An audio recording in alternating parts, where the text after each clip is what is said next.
Of all the cleaning that can be done to your car, washing is by far the most popular because it's the part you see, instant gratification, and a growing number of people describe it as therapeutic or relaxing, me being one of those believers. So for step 4 in our series of 10, we'll be exploring the step-by-step process for properly washing your wheels and paint in sequential order. Coming up today on Autoblog Details. Before rinsing your paint or wheels, first fill your 3 buckets. The wash bucket with car soap, the wheel bucket with wheel soap, and the rinse bucket with only water.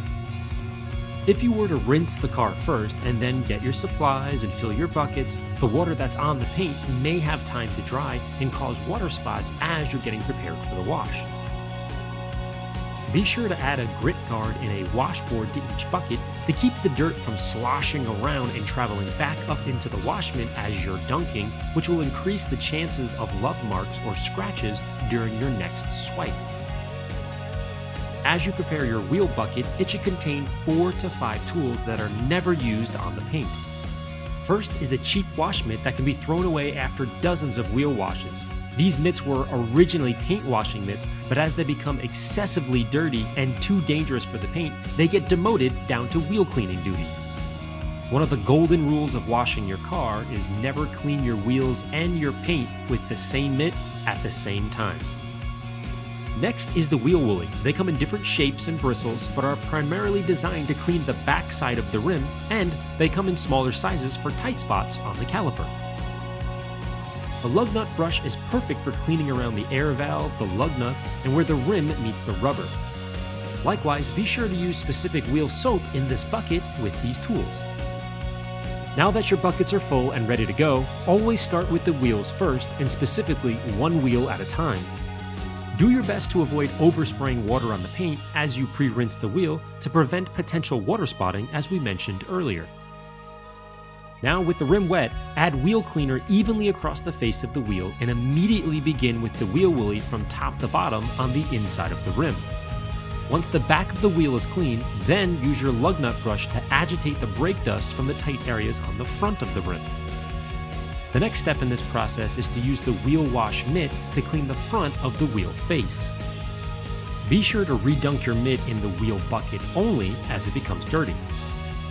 Afterwards, brush the rubber if necessary, and then scrub the wheel wells with a long-handled wheel woolly if you have access.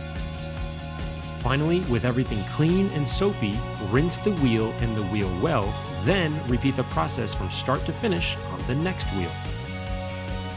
Now with all 4 wheels clean, rinsed, but not dried, it's now time to pre-rinse the paint from top to bottom. Keep in mind, it's best to do this out of direct sunlight to avoid premature evaporation. Morning or later afternoon is usually ideal. With much of the heavy dirt washed away with our pre-rinse, use a soapy wash mitt from top to bottom in straight lines. Be sure to dunk your wash mitt into the rinse bucket every few swipes, or if you encounter heavy dirt in a particular area of the car. However, having 2 mitts in your wash bucket can be extra helpful. One for the top half of the car and another for the bottom half, which tends to be extra filthy. On really dirty cars or soft black paint, using a foam cannon attached to your hose is another great method for pre-soaping your paint prior to washing with a mitt to help minimize scratching. During the wash, it can be helpful to have a soft, long-hair brush to agitate the emblems to release trapped dirt that is not removed from a simple wash. Window frames, door locks, gas doors, and door jambs are great places to use this brush during the wash, but remember to be gentle to avoid scratching. Finally, rinse the paint from top to bottom, preferably out of direct sunlight.